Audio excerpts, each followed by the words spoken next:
नमस्कार. मी श्रीकांत जोशी. आज तुम्हाला परिचय करून देतोय आपल्या शहरातील एक सुप्रसिद्ध न्यूरोफिजिशियन, एक जबरदस्त डॉक्टर आणि मराठवाड्याचे भूमिपुत्र डॉक्टर पांडुरंग वट्टमवार यांची. ते न्यूरो ह्या विषयातले तज्ज्ञ आहेत, माझे जवळचे मित्र आहेत आणि अतिशय बुद्धिमान व आपल्या मराठवाड्याला एक चांगला डॉक्टर परमेश्वराच्या कृपेने मिळालेला आहे. आजचा विषय तसा आहे की अल्झायमर ह्या रोगाचा जगामध्ये 19 डिसेंबर अल्झायमर डे म्हणून प्रसिद्ध आहे आणि तो अल्झायमर रोगाविषयी सगळ्यांना जाणीव करून देणं, माहिती देणं यासाठी 19 डिसेंबर दिवस हा राखून ठेवलेला आहे. गेल्या काही दिवसापूर्वी, विशेषतः करोना काळामध्ये, द नोटबुक नावाचा पिक्चर माझ्या बघण्यात आला. रायन गोसलिंग आणि रिचर्ड ॲडम्स यांनी हॉलिवूडमधला अत्यंत गाजलेला रोमॅन्टिक एक प्रेम कथेवरचा हा पिक्चर. पण डिमेन्शिया किंवा अल्झायमर झाल्यानंतरच्या भयावह परिस्थितीची मला कल्पना त्या पिक्चर मधून आली. तोपर्यंत मला असं वाटायचं की हा काय एक साधा रोग आहे, जेव्हा होईल तेव्हाच बघू, आपण काही लक्ष द्यायची गरज नाही.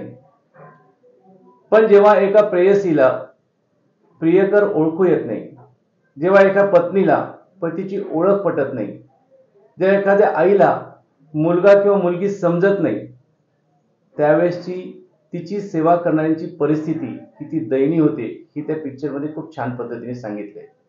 आणि म्हणून वाढत चाललेला अल्झायमर रोग म्हणजे नेमकं काय आहे आणि तो कसा थांबवायचा, कसं आपण त्याच्या आहारी नाही जायचं, आणि जर आपल्या घरामध्ये चुकून एखाद्या अल्झायमर रोगाचा पेशंट झालाच तर त्याला कसं सांभाळायचं, याविषयी आज आपण डॉक्टर पांडुरंग वट्टमवार यांच्याशी निवांतपणे बोलूया. डॉक्टर साहेब, आम्ही अगदी याच्यातले खरं म्हणजे अज्ञानी लोक आहोत. तुम्ही आम्हाला समजून सांगा की अल्झायमर रोगाचं टेन्शन घेण्यासारखी परिस्थिती आहे का? बरा होऊ शकतो, काळजी घेता येते का नाही? नमस्कार श्रोते हो. आज आपण 19 डिसेंबर हा वर्ल्ड अल्झायमर्स डे म्हणून साजरा केला जातो. ह्याचं मेन उद्देश असं असतं की अल्झायमर्स ह्या आजाराबद्दल जनजागरूकता व्हावी आणि अल्झायमर्स ज्या व्यक्तींना आहे, ज्या पेशंट्सला आहे, त्यांच्या नातेवाईकांना योग्य ते मार्गदर्शन मिळावं, जेणेकरून त्यांनी आपल्या पेशंटची, आपल्या नातेवाईकांची योग्य ते काळजी घेता येईल. आता हा अल्झायमर्स डिसीज जर बघितलं तर अल्झायमर्स हा डिसीज हा स्मृतिभ्रंश असं पण म्हणू शकतो आपण मराठीमध्ये. स्मृतिभ्रंश म्हणल्यानंतर त्याचे अनेक कारणं असतात आणि त्याच्यापैकी एक कारण म्हणजे अल्झायमर्स डिसीज.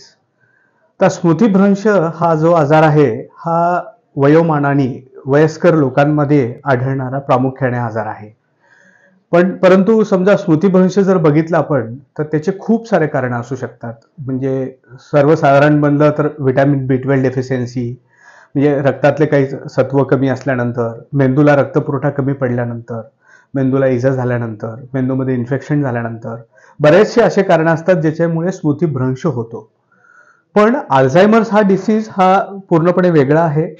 अल्झायमर्स डिसीजमध्ये मेंदूच्या पेशांमध्ये किंवा मेंदूमध्ये अमोलॉइड नावाचं प्रोटीन जमा होतं आणि ह्या अमोलॉइड नावाच्या प्रोटीन जमा झाल्यामुळे मेंदूच्या पेशांची कार्य करण्याची क्षमता कमी होते आणि हळूहळू रुग्णाची मेमरी कमी होते.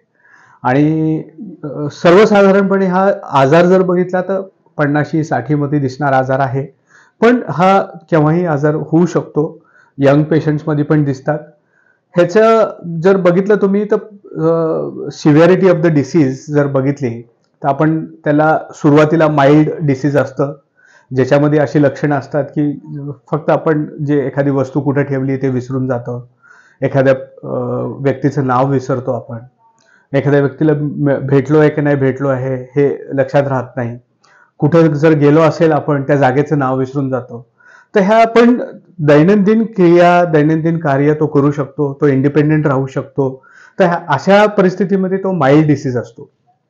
आणि त्याच्यानंतरची स्टेज येते ते मॉडरेट डिसीज असते. डॉक्टर, तुम्ही असं म्हणलात की अल्माइड नावाची प्रोटीन्स वाढल्याने अमोलॉइड नावाचे प्रोटीन्स वाढल्याने तो होतो. आता हे अमोलॉइड नावाचे प्रोटीन्स माझ्या शरीरात वाढलेत का नाही याच्यासाठी काही टेस्ट आहे का, किंवा काही असं वेळोवेळी टेस्ट करायला पाहिजे का, जसं आपण शुगर करतो, बीपी टेस्ट करतो, असं काही अमोलेटची 50 नंतर 60 नंतर, किंवा आता तुम्ही म्हणता तसं मला जाणवतं की अरे कधीतरी आपण एखाद्याचं नाव विसरतो. आता खूप नावं डोक्यात आल्यामुळे विसरलंय का खरंच काहीतरी त्याची या रोगाची सुरुवात झाली, असा भीती प्रत्येकाच्या मनात कधीतरी असते. तर मला असं वाटतं की ह्या दृष्टिकोनातून तुम्ही आम्हाला एकदा हे सांगावं की अल्मोंडची प्रोटीनची टेस्ट कुठं करायची असते का, गरज असते का नाही? सर्वप्रथम तर मी पहिल्या प्रश्नाचं उत्तर देतो की अमालोइड नावाचं जे प्रोटीन असतं हे मेंदूच्या पेशांमध्ये डिपॉझिट झालं असतं. ते कुठल्या म्हणजे सिटी स्कॅन किंवा MRI किंवा रक्ताची तपासणी किंवा लघवीची तपासणी ह्या तपासणीमध्ये दिसत नाही. जसं आपण आता हेमोग्लोबिन बघितलं तर रक्ताची तपासणीमध्ये कळतं हेमोग्लोबिन एवढं आहे, तर तसं अमालोइड हे रक्ताच्या तपासणीमध्ये कळत नाही. आणि ही जी प्रक्रिया असते अमालोइड डिपॉझिट होण्याची, अमालोइड हे प्रत्येकाच्या मेंदूमध्ये असतं, पण त्याचं प्रमाण अल्झायमर्स डिसीजमध्ये खूप जास्त वाढतं. आणि खूप रिसर्च चालू आहे त्याच्यासाठी की म्हणजे पाठीच्या पाण्याची तपासणी, सेरेब्रोस्पायनल फ्लुइड म्हणजे हे जे द्रव्य असतं मेंदूच्या आजूबाजूला असतं त्याच्या तपासणीमध्ये काही रिसर्च चालू आहे, पण हे रिसर्च पुरतं आहे. म्हणजे दैनंदिन जीवनामध्ये आपल्या रुग्णांसाठी ती टेस्ट उपलब्ध नाहीये. तर दुसऱ्या प्रश्नाचं उत्तर जर बघितलं तुम्ही तर समजा आता आपल्याला पण असं होतं की बाबा काहीतरी विसरतो आपण, मग तर अल्झायमर्स झालाय का, तर असं काही नाहीये. तर बऱ्याच वेळा काय होतं, एक लॅक ऑफ कॉन्सन्ट्रेशन म्हणतो आपण. समजा आपण काही गोष्टी बघतोय आणि आपलं लक्ष पूर्णपणे त्या गोष्टीकडे नाहीये आणि अर्धवट लक्ष आहे किंवा पूर्ण लक्ष आपण कुठल्या तरी विचारातच आहोत. तर मग त्यावेळेस जो समोरचा व्यक्ती काय सांगतोय किंवा आपण काय कार्य करतोय हे आपल्याला रजिस्टर होत नाही, आणि रजिस्टर होत नाही म्हणून आपण रिकॉल करू शकत नाही. त्याला लॅक ऑफ कॉन्सन्ट्रेशन म्हणतो. ते हे जेव्हा झोप अपुरी झाली किंवा आपण स्ट्रेसमध्ये असो, ताणामध्ये असो, कुठल्या तरी विचारामध्ये असो, मग्न असो, तर असं होणं स्वाभाविक आहे. पण ह्याच्यामध्ये काय असतं, समजा आपल्याला एखादी गोष्ट कोणी क्लू दिला, अरे मी तुला त्यावेळेस आपण भेटलो होतो तेव्हा तुला मी हे सांगितलं होतं, ते क्लू दिल्यानंतर लगेच जर आठवण येत असेल तर मग ते आपण लॅक ऑफ कॉन्सन्ट्रेशन म्हणू शकतो. पण अल्झायमर्समध्ये हे प्रमाण जास्त असतं, सातत्याने येत राहतं, आणि हे आपण कधीतरी होतं ना, म्हणजे गाडीची चावी कुठे ठेवली बाबा लक्षात येत नाही, कधीतरी होतं. आणि त्याच्यानंतर जी स्टेज असते विसरभोळेपणा आणि अल्झायमर ह्या टोटल गोष्टी वेगळ्या आहेत. एकाग्रता भंग झाल्यामुळे विसरभोळेपणा वाढण्याची चिंता करू नका, तो सगळ्यांनाच त्रास असतो. पण अल्झायमर मात्र खूप मोठा रोग आहे ज्याची आपण माहिती जाणून घेऊ. आणि माइल्ड डिसीज नंतर तो जेव्हा आजार वाढतो तो मॉडरेट डिसीज मध्ये जातो, आणि मग मॉडरेट डिसीज मध्ये गेल्यानंतर जसं आता तुम्ही सांगितलं की प्रियसीला प्रियकर ओळखू शकत नाही, तसंच जवळच्या नातेवाईकांना आपण ओळखत नाही, रुग्ण ओळखत नाही. म्हणजे मुलांना मुलींना ओळखत नाही, बायकोला ओळखत नाही, आईवडिलांना ओळखत नाही. म्हणजे हे जवळचे जे नातेवाईक आहेत त्यांना सांगून सुद्धा सांगितल्यानंतर अरे हो ठीक आहे ही माझी वाईफ आहे हे मान्य करेल, पण थोड्या वेळानं परत विचारलं तर मग कोण आहे माहित नाही. हे जे मॉडरेट स्टेज आहे. आणि सिव्हिअर स्टेजमध्ये रुग्ण पूर्णपणे डिपेंडेंट होतो. मग त्यांना त्या रुग्णांना म्हणजे घरामध्ये रूम कुठे आहे, बेडरूम कुठे आहे, स्वयंपाकघर कुठे आहे, वॉशरूम कुठे आहे, काहीच कळत नाही. कपडे घालण्याचं ओरिएंटेशन येत नाही, म्हणजे शर्ट आहे का पॅन्ट आहे, म्हणजे स्लीव्स कुठे आहेत, मग ते हात घालायचे डे टू डे ऍक्टिव्हिटीज पण कळत नाही. हातात ब्रश दिला तर ब्रश करता येत नाही, म्हणजे हातामध्ये कुठली वस्तू दिली तर ते वस्तू कशी वापरायची हे सुद्धा लक्षात येत नाही. तर हे सिव्हिअर डिसीज आहे आणि ज्याच्यामध्ये रुग्ण पूर्णपणे डिपेंडेंट होऊन जातो. तर ह्या अल्झायमर्स डिसीजचे हे लक्षणं तर झालेच, माइल्ड, मॉडरेट आणि सिव्हिअर. निदान कसं करायचं, निदान करणं पण सगळ्यात महत्वाचं आहे. सगळ्यात पहिले तर रुग्णाच्या नातेवाईकांनी हे कसं ओळखायचे लक्षणं, की हे सातत्याने जर काही गोष्ट विसरत असतील तर त्याला कानाडोळा करू नका, त्याला डॉक्टरांकडे घेऊन जा, तज्ज्ञ डॉक्टरांना दाखवा. बऱ्याच वेळा काय होतं, वय झालंय त्याच्यामुळे विसरतात असं आपण एक गृहीत धरतो. हा खूप महत्वाचा मुद्दा डॉक्टरांनी सांगितलेला आहे की छोटी छोटी लक्षणं दिसल्यानंतर लगेच जर अर्ली स्टेजमध्ये आपण डॉक्टरांना भेटलो तर लवकर निदान झालं तर आपण अधिक त्यांची चांगली काळजी घेऊ शकतो आणि त्यांचं जीवन आणि आपलं जीवन पण सुखकर करू शकतो.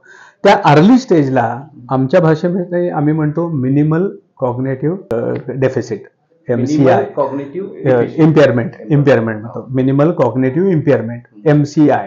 म्हणजे हे मिनिमल कॉग्नेटिव्ह इम्पेअरमेंट जेव्हा वाढतं तर मग अल्झायमर्स डिसीज मध्ये रूपांतर होतं. आता ह्याचं थोडक्यात आम्हाला वर्णन सांगू शकेल, हा जी अर्ली स्टेज किंवा मिनिमल जी स्टेज आहे त्यामध्ये कशावर लक्षात घ्यायचं, कारण ती स्टेज जर लक्षात आली तर खूप लोकांचं पुढचं आयुष्य सुखकर होईल. वारंवार गोष्टी विसरणे, उदाहरणार्थ चष्मा विसरणे, वस्तू कुठे ठेवली हे विसरणे, किंवा समजा एखादा मी तुम्हाला निरोप दिला, त्या रुग्णाला निरोप दिला की कोणाला सांगण्यासाठी, तो निरोप विसरणे, हे वारंवार जर होत असेल, एकदा दोनदा झालं ठीक आहे, लॅक ऑफ कॉन्सन्ट्रेशन होऊ शकतं. त्यांना जेव्हा आठवण करून दिली की मी तुम्हाला निरोप दिला होता का नाही दिला, आणि जेव्हा आठवण करून दिल्यानंतर लक्षात येतं अरे हो मला निरोप दिला होता पण मी सांगायचं विसरलो, तर दॅट इज नॉट अल्झायमर्स. पण जेव्हा निरोप दिलेला आहे हेच आठवत नाही, निरोप दिलेला आहे हेच आठवत नसेल, काय निरोप दिला आहे हे पण आठवत नसेल, तर ते अल्झायमरचे लक्षण असू शकतात. आणि हे वयामानाने लक्षणं आहेत म्हणून त्याच्याकडे कानाडोळा करू नये. दुसरी एक गोष्ट माझ्या लक्षात येते की बऱ्याच वेळा रुग्ण वयस्कर असतात, विसरभोळेपणा येतो, आणि असे म्हणजे असे पेशंट्स आणि नातेवाईक मानसिक रोग तज्ञाकडे घेऊन जातात. तर हा अल्झायमर्स हा डिसीज मानसिक नसून हा सायकोलॉजिकल नाहीये, हा मेंदूचा आजार आहे. हा मेंदूचा आजार असून मेंदूरोग तज्ञ किंवा बरेचसे सायकॅट्रिस्ट सुद्धा त्याच्यामध्ये स्पेशलायझेशन केलेले आहेत, ज्यांचे ते ट्रीटमेंट करू शकतात. पण हा मानसिक आजार नसून मेंदूचा आजार आहे हे समजणं देखील तेवढंच गरजेचं आहे. खूप चांगला मुद्दा सांगितला डॉक्टर. नाही तर काही जण असं विचार करतात की हा फार विसरायला लागला, याला कळत नाही, त्याला एक शॉक ट्रीटमेंट देऊया, तर ते खूप डेंजरस आहे, असं करायला नाही पाहिजे. एक्झॅक्टली. मग आपण त्याचे टेस्ट कुठल्या असतात? रक्ताच्या तपासण्या असतात. रक्ताच्या तपासण्यामध्ये आपण सगळ्यात पहिले काय करतो की ट्रीटेबल डिसीज कुठला आहे का, म्हणजे अल्झायमर सोडून असा कोणता आजार आहे का ज्याच्यानी स्मृतिभ्रंश होऊ शकतो, आणि तो जर आपण आयडेंटिफाय केला आणि त्या पद्धतीने ट्रीटमेंट जर दिली तर स्मृतिभ्रंश ते जे काही त्रास आहे तो त्याच्यातनं रुग्ण बाहेर येऊ शकतो. उदाहरणार्थ व्हिटॅमिन B12 डेफिशियन्सी, दुसरं उदाहरण बघितलं थायरॉइडची डेफिशियन्सी, इलेक्ट्रोलाइट सोडियम पोटॅशियम कमी होणे, हिमोग्लोबिनची डेफिशियन्सी, असे मेंदूला रक्तपुरवठा कमी होणे, असे बरेचसे आजार आहेत ज्याच्यामध्ये आपण ट्रीटेबल आजार आहेत, त्याला व्हास्क्युलर डिमेन्शिया म्हणतात. तर पहिले रक्ताच्या सगळ्या तपासण्या करतो, लघवीची तपासणी करतो, त्याच्यामध्ये कोलेस्ट्रॉल, ह्या सगळ्याच गोष्टी, व्हिटॅमिन B12, कोलेस्ट्रॉल, लिव्हरच्या किडनीच्या फंक्शन टेस्ट, हे सगळं करतो आपण. नंतर मग महत्वाची तपासणी येते जी MRI. आता सिटी स्कॅन का MRI कुठलं करणं गरजेचं आहे, तर त्याच्यामध्ये MRI हा खूप महत्वाचा आहे. MRI सिटी स्कॅन मध्ये कसं आहे, थोडीशी आपल्याला थोडीशी माहिती वर मिळू शकते, पण MRI मध्ये सखोल माहिती होतोच रुग्णाला. आणि दुसऱ्या काही टेस्ट असतात, म्हणजे आता बरेचसे माझ्याकडे रुग्ण येतात जे बघितलं तर एकदम फिट आहेत, एकदम चांगले आहेत, आणि त्यांना काही झालं असेल असं वाटतच नाही, पण ते म्हणतात मला लक्षात राहत नाही. मग आता हे लक्षात राहत नाही हे कसं कळायचं, म्हणजे हे लॅक ऑफ कॉन्सन्ट्रेशनमुळे आहे का खरंच डिमेन्शियामुळे आहे? तर त्याला जे डिमेन्शिया नाहीये पण असे रुग्ण येतात आमच्याकडे की आम्हाला लक्षात राहत नाही, तर त्याला आम्ही शुडो डिमेन्शिया म्हणतो. शुडो म्हणजे एक चुकीचं भ्रम देणारा डिमेन्शिया म्हणू शकता तुम्ही. तर अशा रुग्णांना काही टेस्ट असतात, जसं MMSE mini mental scale examination, त्याच्या स्केल्स असतात, काही प्रश्नावली असते, त्यांना सोडवण्यासाठी आपण प्रश्न देतो, ते सोडवतात, त्याच्यावरनं एक स्कोर निघतो, आणि ते स्कोरवरनं कळतं आपल्याला की पेशंटला मिनिमल कॉग्नेटिव्ह इम्पेअरमेंट MCI आहे, डिमेन्शिया आहे का शुडो डिमेन्शिया आहे, डिमेन्शिया असेल तर किती सिव्हिअर आहे. तर अशा बऱ्याचशा स्कोरिंग असतात, स्केल्स असतात, तर ते आपण करतो, त्याच्यावरनं पण कळतं आपल्याला डिमेन्शिया आहे का. तुमच्या सांगण्यावरून एक प्रश्न मला लक्षात आला की एखाद्या माणसाचं किडनी उत्तम आहे, लिव्हर उत्तम आहे, हार्ट उत्तम आहे, लंग्स उत्तम आहे, त्याचं सगळं फंक्शनिंग बॉडीचं चांगलं आहे, तरी पण मात्र अल्झायमर सारखा डिसीज त्याला होऊ शकतो. अगदी अगदी अगदी. आणि ह्याचं कारण कुठंतरी मेंदूला होणारा रक्तपुरवठा कमी असणं, B12 ची डिफिशियन्सी असणं आणि त्याच्याकडे दुर्लक्ष करणं. तर मुळातच हा रोग हा पूर्वीपासून भारतीयांमध्ये किंवा जगामध्ये आहे आणि त्याचा शोध अशात लागला, अशी परिस्थिती आहे का जसं कोरोना आहे किंवा काही रोग हे परदेशातून आपल्याकडे आले किंवा परदेशी फॉरेनच्या जीवनशैलीचं आपण अनुकरण केलं, आपले कष्ट कमी करण्याची प्रक्रिया झाली. अशा काही गोष्टी आहेत का पूर्वी आपण खूप पाठांतर करायचो, आपल्याकडं मंत्रोच्चार असायचे, खूप चांगल्या चांगल्या गोष्टी असायच्या की ज्यामुळे कदाचित अशा पद्धतीचे रोग आपल्याकडे नसतीलच, आपल्या काही जीवनशैलीमध्ये त्या गोष्टी असतील. त्यावर काही प्रकाश टाकू शकाल का की आपण ह्या गोष्टी केल्या तर तुमचा अल्झायमर किंवा ह्या गोष्टी कंटिन्यू केल्या? पूर्वी मला आठवतंय की लहानपणापासून आपल्या आरती झाले असेल, मंत्रोच्चार असेल, हे आपल्याकडे भरपूर प्रमाणात असेल, शाळेत सगळ्या ठिकाणी पद्य, आणि पाठांतर हा तर आपल्याकडचा मोठा विषय. आता तो दुरापास्त होत चाललाय. कॉम्प्युटर आले, कॅल्क्युलेटर आले, पाडे गेले, सगळंच पाठांतर गेले. ह्या गोष्टीचा काही अल्झायमरशी संबंध आहे? अगदी अगदी. तुम्ही जे उदाहरण दिलं की पहिले आपण लहान असताना पाडे मोजायचो आणि पाडे रामरक्षा आपण बऱ्याचशा गोष्टी आपण पाठांतर करायचो आणि परत परत रिसाईट करायचो. ह्याच्याने मेंदूला चालना मिळते आणि ह्या मेंदूच्या चालनामुळे मेंदू सदृढ राहण्याची शक्यता जास्त असते. आणि दिवसेंदिवस जसं ह्या ब्रेन ऍक्टिव्हिटीज ज्या कमी होत चाललेल्या आहेत त्याच्यामुळे पण म्हणजे अल्झायमर्स म्हणता येणार नाही, पण तुमची ब्रेनची ऍक्टिव्हिटीज कमी आहे तर त्याच्यामुळे अल्झायमर्स होतो असं म्हणत नाही. वापर झाला आणि पाठांतर कमी झाला, ते एक भाग आहे. आणि अल्झायमर्स डिसीज जसं मी तुम्हाला सांगितलं, हे अमोलॉइड डिपॉझिट वाढल्यामुळे होतो. हा बऱ्याच जणांना जेनेटिक भाग पण असू शकतो. म्हणजे त्याच्यात कसं असतं, म्हणजे जेनेटिक कॉम्पोनंट, तुमचं एन्व्हायरमेंटल कॉम्पोनंट आणि तुमचं शरीराचं कॉम्पोनंट, फिजिकल कॉम्पोनंट आणि तुमचं जीवनशैली, ह्या सगळ्यांचं तिघणीचं एक रूपांतर अल्झायमर्स मध्ये होऊ शकतं. तर जेनेटिक प्रिडिस्पोजिशन नक्कीच असतं, म्हणजे नाही म्हटलं तरी 20-25% पेशंटमध्ये असतं. आणि बऱ्याचशा ज्या रुग्णांना माइल्ड डिसीज आहे किंवा MCI आहे, अशा रुग्णांना आम्ही मेंटली ऍक्टिव्ह ठेवण्यासाठी वेगवेगळे मेंटल जे हे असतात ना, म्हणजे कोडे असतात, ते सोडवायला पाहिजे. आणि ते ऍक्टिव्ह राहण्यासाठी, थोडंसं ऍक्टिव्हनेस येण्यासाठी, तर सुडोको आहे किंवा मेंटल गेम्स आहेत, ते सातत्याने खेळत राहिले तर अल्झायमरचा प्रभाव कमी होऊ शकतो किंवा त्याचं जे वाढण्याचं प्रमाण आहे हे कमी होऊ शकतं. जे सगळ्यात महत्वाचं मी आतापर्यंत जे सांगितलं नाही, हे अल्झायमर्स डिसीज हा प्रोग्रेसिव्ह आहे. म्हणजे अजूनही जगभरामध्ये असं कुठलं गोळी, कुठलं इंजेक्शन, कुठलं औषध असं नाहीये की त्याचा प्रोग्रेस थांबवू शकतो. एकदा अमोलॉइड डिपॉझिट व्हायला सुरू झाल्या आणि त्याची वाढ होत गेली तर ते प्रोग्रेसच होत राहणार. आपण सुरुवातीच्या स्टेजमध्ये पेशंटच्या, रुग्णाला आपण एक योग्य ते ट्रीटमेंट देऊन त्यांच्या जे त्रास आहे तो त्रास कमी करू शकतो, पण आजार मुळासकट काढू शकत नाही. हा खूप महत्वाचा मुद्दा डॉक्टर वट्टमोरांनी आपल्याला सांगितला की अजूनही अल्झायमरवर 100% रामबाण उपाय असलेलं औषध जगात कुणालाही सापडलेलं नाही. जसं आपण कोरोनाच्या साथीमध्ये, रोगामध्ये शिकलो की व्हायरस हा मारता येत नसतो. व्हायरस हा आपली इम्युनिटी जी असते, आपली प्रतिकार क्षमता आहे, ती व्हायरसचा प्रतिकार करते आणि आपल्याला जिवंत ठेवते. तसं अल्झायमरसाठी त्यांनी अत्यंत 4 महत्वाच्या गोष्टी सांगितल्या की कदाचित हा तुमच्या जेनेटिकली, म्हणजे अनुवांशिक पद्धतीने आलेला तुम्हाला रोग असू शकतो. तुमच्या जीवनशैलीचा पण परिणाम तो रोग वाढवण्यासाठी होऊ शकतो. तुमचं एन्व्हायरमेंट जे आहे आजूबाजूचं, तुम्ही काय खाता, काय पिता म्हणजे पिऊ नका, पण चांगल्या गोष्टी प्या, अशा त्याच्यातला अर्थ आहे. आणि अशा गोष्टींनी सुद्धा मेंदूवर परिणाम होत असतो, जीवनशैलीचाही परिणाम होत असतो. पण असं काही निश्चित अजून कॉन्क्रीट सापडलं नाही की ह्या गोष्टीने अल्झायमर वाढतो.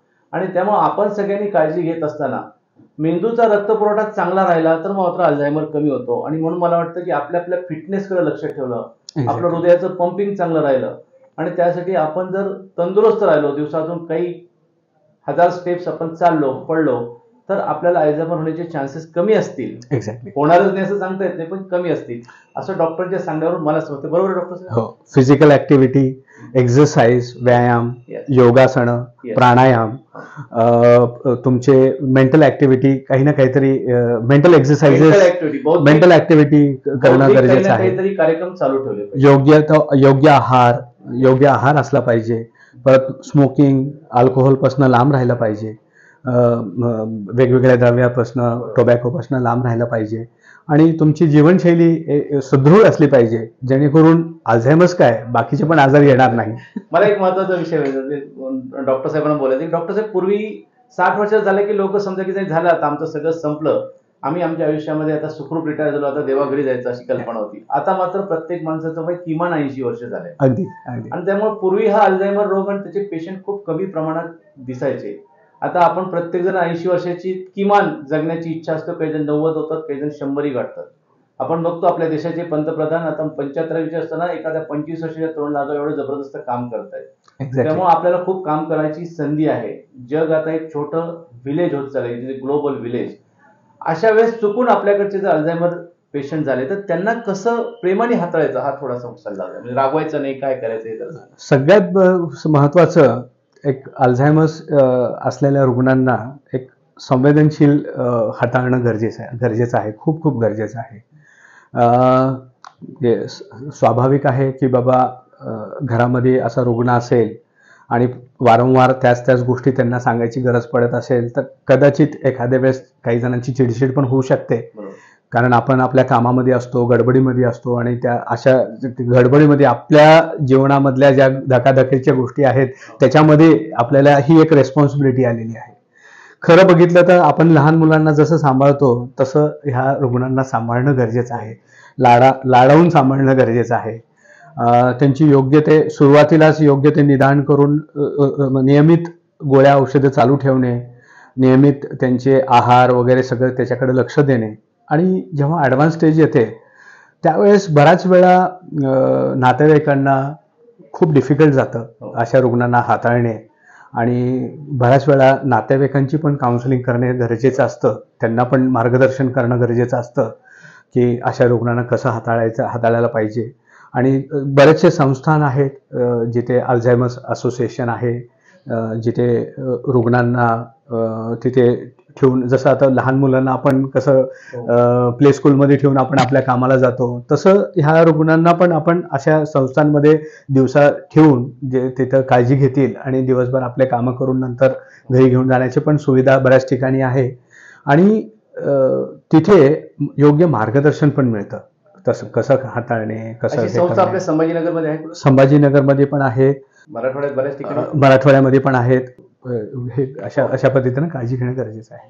आपण आज डॉक्टर वट्टमनशी खूप चांगला संवाद केला, त्यांनी खूप छान माहिती दिली आणि त्यामुळे एक वेगळ्या पद्धतीची आपल्या सगळ्यांना जाणीवही झाली, जागरूकता निर्माण झाली. आपल्याला अल्झायमर या विषयातले काही अनुभव असतील तर जरूर कळवा, आपल्या कॉमेंट्स कळवा, आपले अनुभव कळवा. किंबहुना पुढच्या काळामध्ये अल्झायमर मला असं वाटतं की हा कुठं ना कुठं आपल्या जवळपास दिसणारा रोग होणार आहे. त्यासाठी आपल्या मनाची तयारी करून आपण सुद्धा त्याच्यामध्ये झोकून देण्याची काम करण्याची गरज आहे. सगळ्यात महत्त्वाचं की जगामध्ये तरुण पॉप्युलेशन फक्त भारतात आहे. कित्येक देशामध्ये आता वय 50च्या वरचेच सगळे लोक राहिलेले आहेत. त्या ठिकाणी खूप मोठा वर्कफोर्स लागणार आहे. त्यांच्याकडे पैसे प्रचंड आहेत पण काम करणारी माणसं नाही आहेत. तेव्हा ह्या रोगाला समजून घ्या आणि सामोरं जाण्याची तयारी करा. डॉक्टर साहेब, पुन्हा एकदा आपण बोललात, धन्यवाद. नमस्कार. खूप आभारी. थँक्यू. आपल्या official YouTube channel, Facebook page, Instagram account आणि ट्विटर अकाउंटला फॉलो करा.